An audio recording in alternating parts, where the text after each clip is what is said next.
शुरुआत करते हैं कक्षा 10 के अध्याय 1 के बेसिक कॉन्सेप्ट से।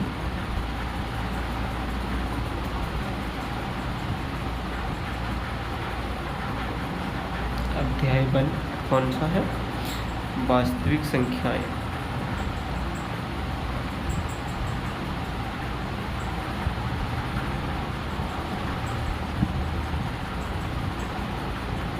ठीक है, वास्तविक संख्याओं में हम बेसिक कॉन्सेप्ट से तैयारी शुरुआत करते हैं। उसमें पहला कॉन्सेप्ट आता है यूक्लिड विभाजन प्रमेय का।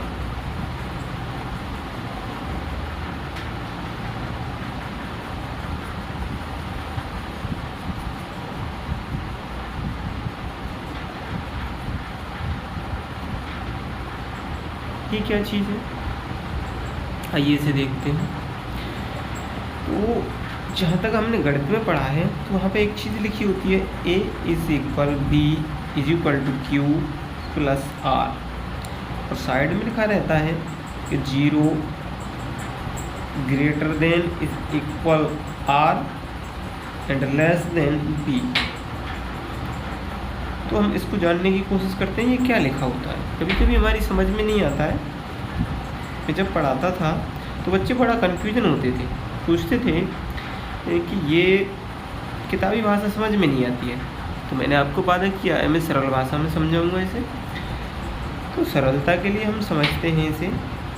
मान लो कोई दो संख्याएं हैं, यह क्या होता है A तथा जो B होती हैं वो पूर्णांक होती हैं। ठीक है, और कैसी? धनात्मक। कैसी होती हैं? धनात्मक पूर्णांक होती हैं। अच्छा, Q और R भी यहाँ पर Q तथा R भी पूर्णांक ही होती हैं और ये भी धनात्मक होती हैं।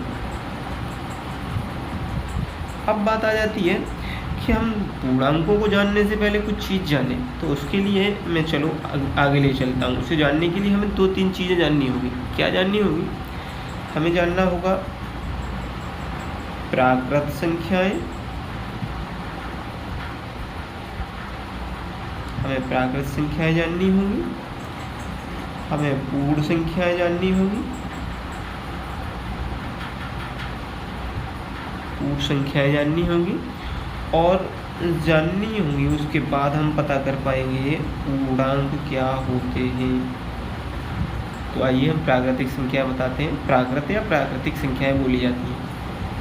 इनका मतलब होता है 1, 2, 3, 4, इस तरीके से आप जहाँ तक आप जानते हो ये सभी प्राकृतिक संख्याएं कहलाती हैं। 1 से शुरुआत होती है इनकी और अनंत तक खत्म होती है। पूर्ण संख्याओं में क्या होता है? पूर्ण संख्या में हम 0 को शामिल कर लेते हैं। यदि प्राकृतिक संख्या में 0 को शामिल कर दें तो वो क्या कहलाएंगी? पूर्ण संख्याएं कहलाएंगी। इस तरीके से ये अनंत तक जाएंगी, ये पूर्ण हो गई। अच्छा, पूर्णांक में क्या हो जाता है? पूर्णांक में जो पूर्ण संख्याएं होती हैं उनका ऋणात्मक और धनात्मक दोनों ही शामिल कर लिया जाता है, तो वो पूर्णांक कहलाता है। जैसे मान लो इधर संख्याएं अनंत तक हैं, -3 है, -2 है और -1 है। फिर 0 आएगा, फिर 1 आएगा, फिर 2 आएगा, फिर 3 और ये अनंत तक। तो यानी 0 से कोई चीज़ स्टार्ट हो रही है वो 0 से इधर माइनस चलेगी और इधर प्लस चलेगी। अब पिछली कक्षा में आपने पढ़ा होगा एक संख्या रेखा बनाते थे हम। संख्या रेखा पर कहीं 0 मान लेते थे और यदि इधर को चलते थे तो प्लस में चलते थे और इधर को चलते थे तो माइनस में चलते थे। यही देखा था। तो उसी संख्या रेखा को अगर हम सपोज करें तो हमें क्या संख्या रेखा पर क्या प्राप्त होते हैं? हमें संख्या रेखा पर आने वाली जो पूर्ण संख्याएं होती हैं वो क्या होते हैं? सभी पूर्णांक होते हैं। इनमें जो परिमेय संख्याओं, हर बिंदु को न देखें, सिर्फ परिमेय संख्याओं को छोड़ के जो पूर्ण संख्याएं आएंगी जैसे 1 2 3 4 या -1 2 3 4, तो उनको हम क्या है जैसे 1 2 मान लो 1 2 3 4 और इस तरीके से ये संख्या रेखा आगे तक होती है। यह 0 होता है, इधर -1 होगा, -2 होगा, -3 होगा, इस तरीके से बढ़ती जाती है। तो हम समझ चुके हैं कि पूर्णांक क्या होते हैं। अब आते हैं हम अपनी बात पे, ठीक है। बात हमारी चल रही थी कि A = B = Q + R, और यहाँ दिया रहता है कि 0 से बड़ा होगा या बराबर होगा कौन, R, या छोटा होगा B से, ये चीज़ कही जाती है। अब इसका मतलब क्या है, यहाँ पे मतलब ये होता है कि A हमेशा बड़ा होगा B से, ये मानते हैं।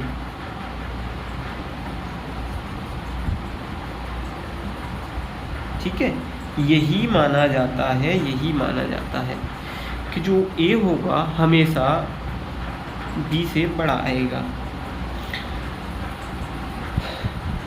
अब A और B हम जानते हैं कोई भी धनात्मक पूर्णांक होंगे। ये क्या होंगे, ये धनात्मक पूर्णांक होंगे। क्या होंगे, धनात्मक पूर्णांक होंगे। तो इस बात को अब इस तरीके से हम समझने की कोशिश करते हैं कि मान लो कोई दो संख्याएं दे रखी हैं, एक दे रखी है 75 और एक दे रखी है 5। अब आप बड़ी संख्या को A माने और बची हुई को, तो इसको हमने A मान लिया और इसको B मान लिया। अब कोशिश करते हैं इसे यूक्लिड प्रमेय का ऐसे लिखने की कोशिश करते हैं। तो नंबर 1 हम बात करते हैं कि नॉर्मल अगर हम भाग दें, सामान्य तरीके से भाग दें तो कैसे देंगे। यहाँ 75 लिखेंगे और इस तरीके से हम 5 का पहाड़ा पढ़ेंगे, एक बार जाएगा और 5 एकम 5, 2 बचेगा, 5 को नीचे लेके आएंगे, 25 हो जाएगा और 5 पंजे 25, और यहाँ कुछ नहीं बचेगा। ठीक है, कुछ नहीं का मतलब 0 बचेगा। ठीक है, कुछ नहीं का मतलब 0 बचेगा यहाँ। तो इसे मानते हैं हम B, इसे मानते हैं A, और यहाँ जो आता है उसे मानते हैं Q, और यहाँ आने वाला होता है R।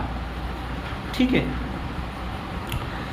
अब बात एक चीज़ इसकी आती है कि जो हमने ये क्या लिखा हुआ है, ये क्या लिखा है, ये लिखा हुआ है, इसका सपोज यहाँ पे मैं बताता हूँ कि जो R है वो R इस B से हमेशा छोटा ही तो आएगा। देखो जहाँ 5 है, अगर हम 5 से किसी संख्या में भाग देंगे तो क्या होगा, अगर 5 से भाग देंगे तो हमेशा शेषफल जो होगा वो क्या आएगा, शेषफल ये R क्या क्या आएगा। अगर 5 से भाग दे रहे हैं तो या तो 0 आ सकता है, या 1 आ सकता है, या 2 आ सकता है, या 3 आ सकता है, या 4। क्या 5 आएगा, नहीं, 5 नहीं आ सकता। यदि 5 शेषफल आ गया तो हमारा भाग गलत हो जाएगा। इसी तरीके से अगर मैंने 4 से भाग दिया है किसी संख्या में तो क्या आ सकता है, 0 आ सकता है, 1 आ सकता है, 2 आ सकता है, 3 आ सकता है, लेकिन मेरा 4 कभी नहीं आएगा। ठीक है, तो यही चीज़ हम लिखते हैं यहाँ पर कि जो R है ना, R B से छोटा होगा हमेशा। देखो यहाँ पे B से, ये B ही तो होता है, ये B, तो इससे या तो हमेशा छोटा होगा, इससे हमेशा छोटा होगा। इधर लिखा हुआ है 0 से बड़ा होगा, तो 0 से देखो बड़ा हो सकता है ना, 0 हो सकता है, 0 से बड़ा है ये, या 0 हो सकता है। तो यह इक्वल का साइन लगाइए, नीचे जो डंडा लगा हुआ है इसका मतलब होता है या तो बराबर होगा, और ये जो साइन लग रहा है ये कह रहा है बड़ा होगा। तो यहाँ पे होता है कि 0 होगा या 0 से बड़ा होगा, लेकिन B से छोटा होगा। B नहीं हो सकता, B से छोटा ही होगा। तो अब आप समझ पाए इस चीज़ को, मानता हूँ आप समझ पाए होंगे इसको। तो हम इसी संख्या को मान के चलते हैं कि जहाँ 75 तथा 5 2 धनात्मक पूर्णांकों को यूक्लिड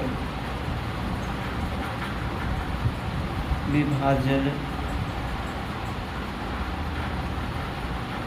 प्रमेयिका द्वारा दर्शाने पर। कैसे दर्शाएंगे इसे? तो अभी हमने किया था, जैसे a की जगह 75 लिख लिया, इज इक्वल b कितना है, b हमने 5 से ही तो भाग दिया था। कितनी बार भाग गया था हमारा? ओ b बार नहीं, यहाँ b की जगह 5 रखेंगे, सॉरी b की जगह हम 5 रखेंगे। हमने भाग कितनी बार दिया था? 15 बार, और बचा क्या था हमारे पास? r। ठीक है, तो ये हमने किससे लिख दिया? यूक्लिड प्रमेयिका से इसको लिख दिया। अब यूक्लिड प्रमेयिका का प्रयोग क्या होता है? इसका प्रयोग हम इस अध्याय में कहाँ पर करेंगे? इस अध्याय में हम HCF निकालने यानी मासा निकालने के लिए इसका प्रयोग करेंगे। ठीक है, हम इस अध्याय में जो यूक्लिड विभाजन प्रमेयिका है इसका प्रयोग करेंगे मासा निकालने के लिए। ठीक है, जब क्वेश्चन आएंगे तो फिर मैं बताऊंगा इसके कुछ चरण होते हैं। क्या होते हैं यूक्लिड प्रमेयिका के? कुछ चरण होते हैं, तो हम उन चरणों के माध्यम से उसको लागू करने की जो तरीका होता है उसको हम जानेंगे, कैसे लागू किए जाते हैं और फिर उनका मासा कैसे निकलता है। जब क्वेश्चन कराऊंगा तो फिर उसमें आपको अच्छे से समझा दूंगा। इसके बाद आती है एक आधारभूत प्रमेय, और उस प्रमेय का नाम है अंकगणित की आधारभूत प्रमेय। अंकगणित की आधारभूत प्रमेय। तो जो अंकगणित की आधारभूत प्रमेय होती है उसमें क्या कहा जाता है? उसमें ये कहा जाता है कि कोई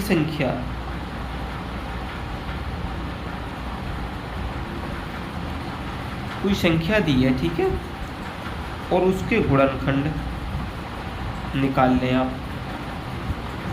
गुणनखंड तो निकालना जानते ही होंगे, जैसे हमने 20 लिख ली मान लो, तो 20 के गुणनखंड ऐसे ही तो निकालते हैं। 2 से डिवाइड करेंगे और ये 10 बार जाएगी, 2 से फिर 5 बार और ये 5 से 1 बार। तो इसके जो गुणनखंड निकल के आए वो 2 गुणा 2 गुणा 5, यही तो निकल के आएंगे। और ये कैसे गुणनखंड होंगे? अभाज्य भी होंगे, अभाज्य गुणनखंड होंगे। ठीक है, तो जो ये गुणनखंड आते हैं किसी भी संख्या के, वो कैसे होते हैं? अद्वितीय। ठीक है, इनके क्रम को इग्नोर कर दिया जाए। क्यों क्रम को इग्नोर क्यों किया जाए? क्योंकि कोई बच्चा पहले 5 से काट दे, जैसे उसने 20 लिखा और उसके मन में आया कि मैं पहले 5 से काट दूं, तो 5 से काट दिया उसने, 4 बार काट दिया, फिर 2 से काटेगा। तो थोड़ा क्रम को अगर नेगलेक्ट किया जाए, यानी क्रम को न देखा जाए, तो क्या होगा? वो एक ही जैसे होंगे। और ये गुणनखंड किसी और संख्या के नहीं हो सकते। ऐसा नहीं कि 20 के भी वही है और 25 के भी वही है, ऐसा नहीं होगा। हर संख्या के गुणनखंड अलग अलग होंगे। ठीक है, इसके बाद अगला टॉपिक बनता है हमारा, क्या टॉपिक बनता है अगला? अगला टॉपिक ये होता है कि मान लें हम, क्या मान लें कि P1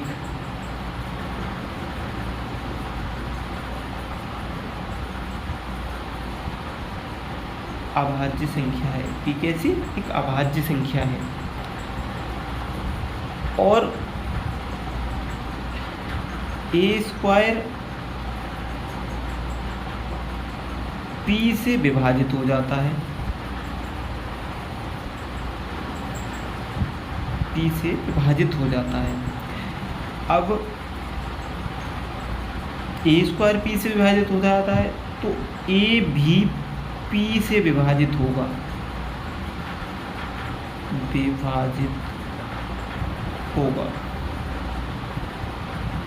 इसका मतलब ये है कि कोई संख्या है, ठीक है, यहाँ पर विभाजित होगा। तो एक चीज़ और लिख देता हूँ मैं, ये धनात्मक पूर्णांक है।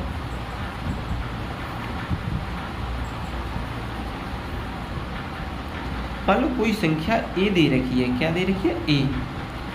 अब हमने ए का वर्ग कर लिया, ठीक है, ए का वर्ग कर लिया। सपोज मान के चलता हूँ कि कोई संख्या है जैसे 16 है, ठीक है, 16 किससे 2 से डिवाइड हो जाएगी कि नहीं हो जाएगी? तो आप ये सोचो ए का स्क्वायर यानी ये 4 का वर्ग है, 4 का स्क्वायर 2 से डिवाइड हो रहा है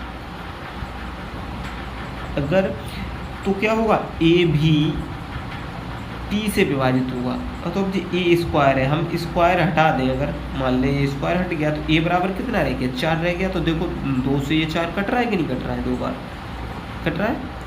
तो यही चीज़ यहाँ कही गई है कि P कोई एक अभाज्य संख्या है, तो हमने एक अभाज्य संख्या उठाई है। ऐसी कोई भी अभाज्य संख्या होती है, अभाज्य संख्या आप जानते होंगे क्या अभाज्य संख्या होती है, 2, 3, 5, 7 और 11, इस तरीके से अभाज्य संख्याएं होती हैं, ठीक है, जिनके टुकड़े नहीं हो सकते हैं। यानी कि अगर हम उनके गुणनखंड निकालेंगे तो गुणनखंड या तो खुद होगा वो और एक या खुद वो होता है, तो वो कैसी संख्याएं कहलाती हैं, यानी जो संख्याएं खुद से या एक से ही कटें वो सभी कैसी कहलाती हैं, अभाज्य कहलाती हैं, ठीक है।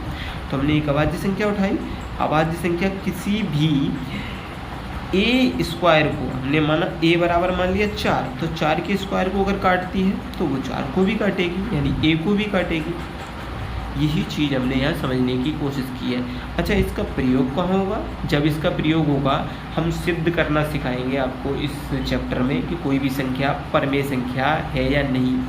इस तरीके के सवाल आते हैं प्रमेयिका पर आधारित, तो हम ये आपको सिखाएंगे कि कोई भी संख्या परमेय संख्या है या अपरमेय संख्या है। ये अक्सर इसमें सवाल आते हैं, 2-3 टाइप के सवाल होते हैं, तो टेंशन ले लें आप, अच्छे से समझा दूंगा मैं उन्हें, कभी दिक्कत नहीं होगी उनमें। बस ये कॉन्सेप्ट आप समझ लीजिए। इसके बाद हम क्या करेंगे, इसके बाद ये कॉन्सेप्ट समझ में आएगा तो उसके बाद फिर हम जैसे √2 है, √3 है, √5 है, x जितनी भी संख्याएं इस तरीके से रूट में लिखी होंगी वो कैसी होंगी, अपरमेय संख्याएं होंगी। लेकिन अब हम ये कह सकते हैं कि अपरमेय होगी, लेकिन सिद्ध कैसे करेंगे, तो हम इनको सिद्ध करना भी सिखाएंगे। सिद्ध करना, इन्हें सिद्ध करके दिखाएंगे कि ये अपरमेय है। उसके बाद इस चैप्टर में हम और क्या करेंगे, परमेय तथा अपरमेय संख्याएं। परमेय तथा अपरमेय संख्याओं का क्या है, एक योग, अंतर, गुणनफल और क्या, भागफल। परमेय और अपरमेय संख्याओं का योगफल जानेंगे कि वो कैसा होता है।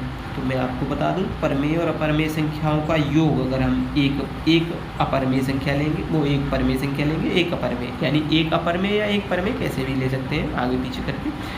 अगर उनका योग करेंगे तो हमेशा अपरमेय आएगा।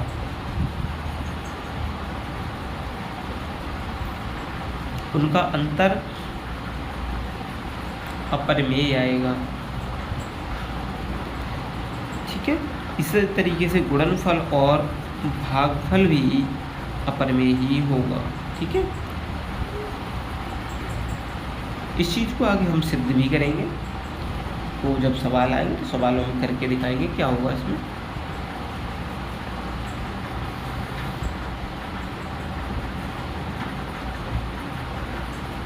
इसके बाद अगला कॉन्सेप्ट आता है आपका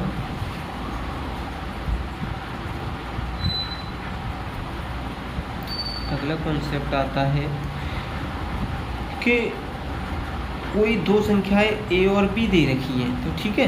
अब क्या होगा, इसका HCF निकालेंगे, किसका, a तथा b का HCF, और LCM निकालें हम a तथा b का। इसका क्या यूज होगा, इसका यूज ये होगा कि यदि a और b अब कितनी चीज़ें हो गई, ए दिया है, बी दिया है, एचसीएफ और एलसीएम। अब ये 4 हैं, कितनी 4 चीज़ें। अब इन 4 में से कोई 3 चीज़ें दे देगा और आपसे बची हुई एक चीज़ पूछेगा। आपको संख्या दे देगा तो एचसीएफ एलसीएम में से कुछ पूछ लेगा या एलसीएम एचसीएफ देगा, कोई एक संख्या पूछ लेगा। ज़्यादातर कॉन्सेप्ट ये होता है कि एलसीएम दे देता है और एचसीएफ दे देता है, कोई एक संख्या दे देता है और दूसरी संख्या पूछता है। तो इसके लिए सूत्र ये होता है कि संख्याओं का गुणा करें हम दोनों का और उनके एचसीएफ और एलसीएम का गुणा कर दें तो बराबर आते हैं दोनों पक्ष, यानी इनका गुणा जो आएगा वही इन दोनों का गुणा आएगा। तो इस फॉर्मूले की मदद से हम इनमें से जो 4 चीज़ें हैं उन 4 में से कोई 3 दे रखी होंगी, एक पूछी होगी, तो हम उसे ज्ञात कर सकते हैं। इसके बाद अगला कॉन्सेप्ट आता है हमारा सह अभाज्य संख्याएं।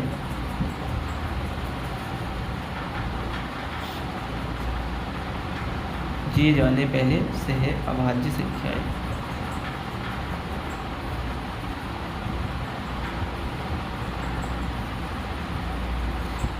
सह अभाज्य संख्याएं वो होती हैं जिनका एचसीएफ यानी मासा 1 होता है। ठीक है, उनका हम मासा निकालें तो क्या निकलेगा, 1 निकलेगा। उसके बाद हम जानेंगे दशमलव प्रसार। क्या जानेंगे, दशमलव प्रसार। तो आपको बता दें दशमलव प्रसार 2 तरीके के होते हैं। एक तो होता है शांत दशमलव प्रसार, दशमलव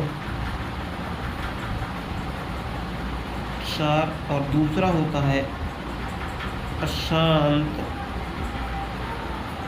दशमलव प्रसार। ये तो अपने आप में एक ही टाइप का होता है, ये 2 टाइप का होता है। ये कैसा होता है, एक आवर्ती होता है और एक अनावर्ती होता है। अगर आवर्ती होगा, ठीक है, अशांत आवर्ती होगा और अशांत अनावर्ती होगा, तो ये क्या होगा, ये हमेशा किसका होता है, ये परमेय संख्या का होता है, ये परमेय। ठीक है, शांत हमेशा परमेय का आएगा और अशांत आवर्ती भी किसका आएगा, परमेय का आएगा। ठीक है, और अनावर्ती किसका आएगा, अपरिमेय का आएगा हमेशा। अगर कोई भी दशमलव प्रसार अशांत अनावर्ती है। अब मैं इन चीज़ों को भी बताता हूँ कि कैसा शांत होता है, कैसा अशांत होता है। जैसे 5 का भाग अगर मैं 15 में देता हूँ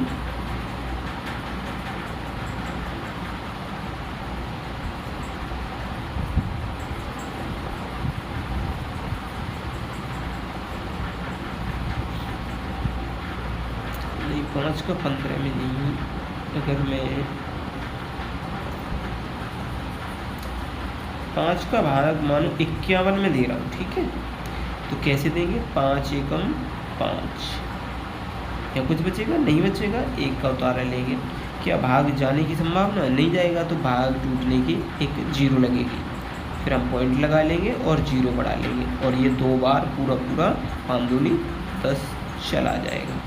तो अब हमने देखा कि ये एक 10, अब क्या इसके बाद जाएगा भाग, यहाँ चला गया। तो ये कैसा प्रसार है, ये शांत दशमलव प्रसार है, शांत हो गया ये एक स्टेप के बाद शांत हो गया। अच्छा, अब अशांत कौन सा होता है, आप समझ चुके होंगे अशांत कौन सा होता है। अशांत वो होता है जिसमें आगे संख्याएं चलती चली जाती हैं।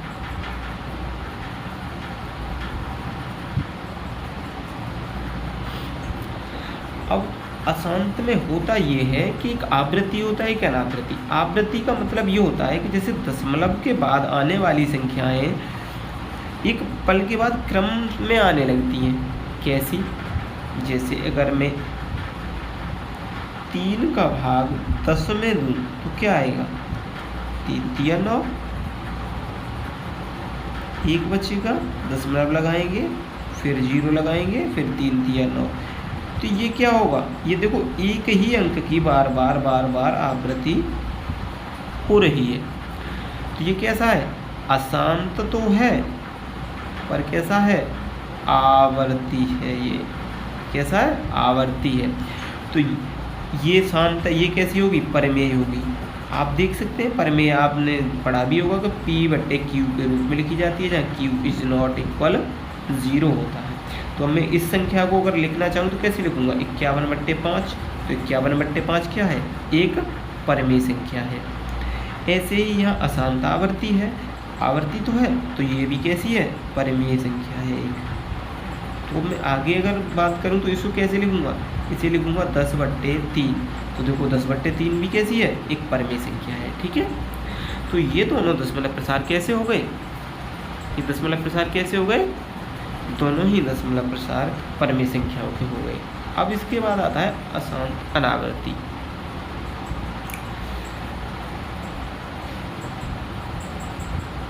तो हम कोई संख्या लेते हैं ऐसी,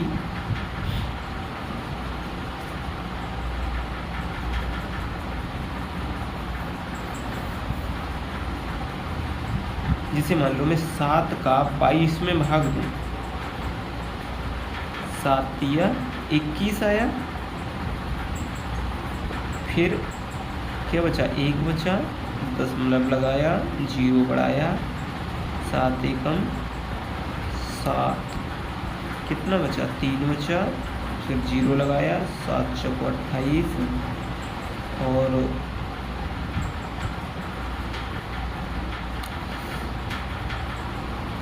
2 बचेगा, 7 दूनी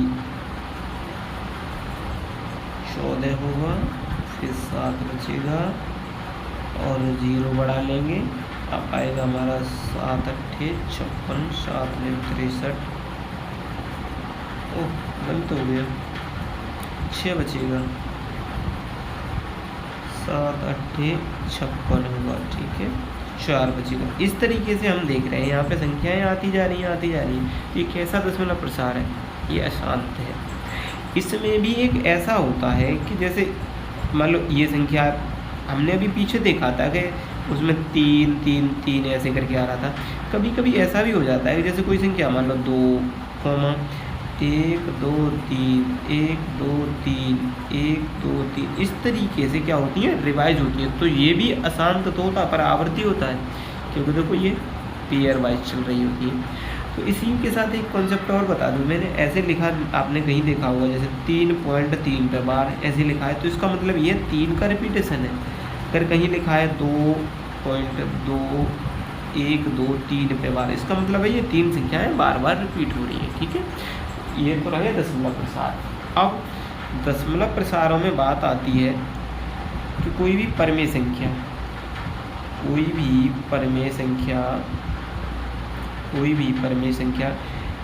P/Q के रूप में लिखी जा सकती है, जहाँ Q इज़ नॉट इक्वल 0, यानी Q 0 नहीं हो सकता, 0 के सिवाय कुछ भी हो सकता है। ठीक है, अब ये ऋणात्मक और धनात्मक दोनों तरीके की परमेय संख्याएं होती हैं। अब बात आती है कि जो Q है, Q के क्या करें हम, गुणनखंड करें। कैसे, अभाज्य। अगर ये 2 की घात के रूप में, यानी m × 5 पे घात n, इस चीज़ को भी समझाता हूँ 1 मिनट। इनके रूप में अगर आ जाए, इन दोनों के ही रूप में आए, तो ये कैसा होगा, शांत दशमलव प्रसार होगा, शांत दशमलव प्रसार होगा। और यदि ये इसके रूप में नहीं आए, तो कैसा होगा, अशांत आवर्ती होगा, अशांत आवर्ती होगा। ठीक है, आइए इसे समझ के देखते हैं कैसे क्या होता है इसमें।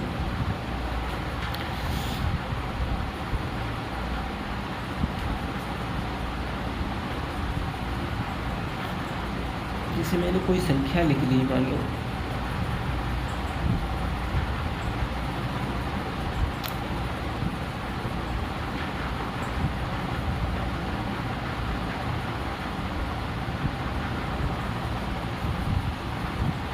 मान लो मैंने 7 बट्टे कोई संख्या 20 लिख ली, ठीक है।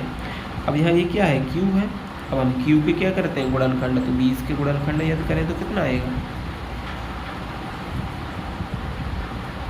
10 बार कटेगा ना, फिर ये 5 बार और ये 1 बार। अब हम देखते हैं कि जो गुणनखंड आए तो 2 का 2 की घात, यानी हम इसको ये भी तो लिख सकते हैं, जैसे 2 गुणा 2 गुणा 5 लिखी हमने किसके, 20 के गुणनखंड। तो मैं इसको ये भी तो लिख सकता हूँ 2 पे 2 की घात, यानी ये 2 और 5 पे 1 की घात।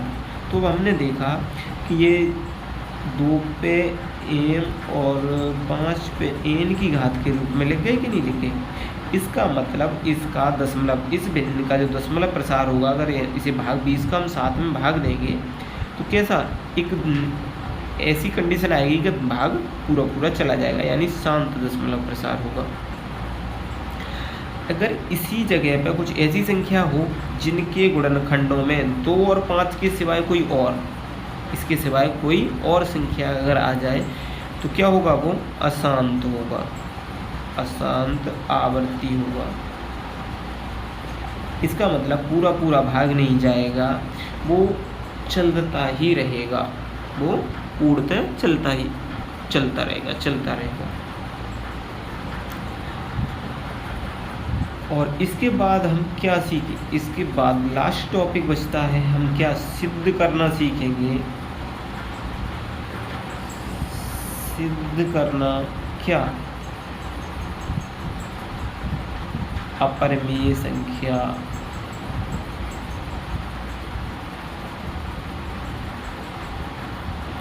कोई दी हुई संख्या ही होगी, दी गई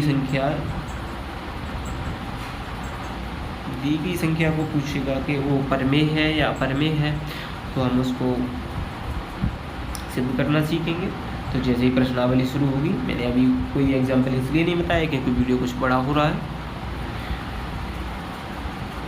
और मैं आशा करता हूँ आपको मेरे द्वारा पढ़ाया गया जो कंटेंट है वो अच्छा लगा होगा। अगर अच्छा लगा तो लाइक करें, अपने दोस्तों में शेयर करें और मेरे चैनल को सब्सक्राइब करें। और आपको यदि वीडियो अच्छा लगा हो तो मुझे कमेंट अवश्य करें, ठीक है। यदि अच्छा लगा हो तो अच्छा लिखें, बुरा लगा हो तो बुरा लिखें। और आपको कोई चीज़ समझ में नहीं आई है, कुछ आपको समझ नहीं आया है, तो आप मुझे कमेंट में पूछ सकते हैं। और मेरा व्हाट्सएप नंबर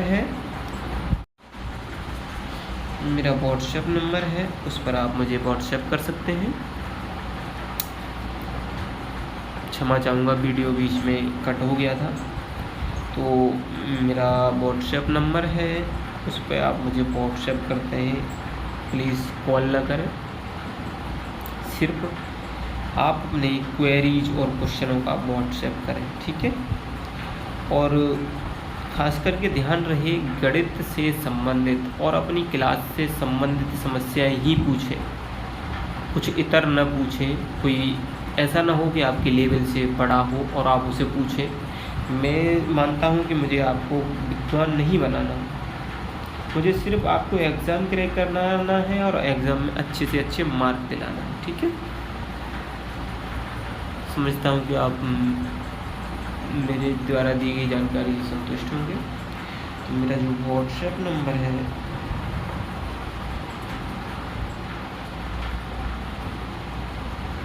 उस पर आप मुझे व्हाट्सएप कर सकते हैं। मेरा व्हाट्सएप नंबर है 7466093133।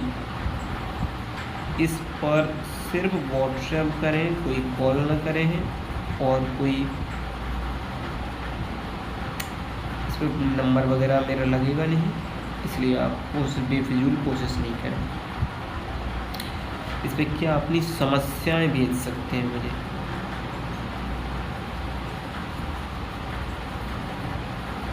समस्याएं भेज सकते हैं अध्याय से संबंधित,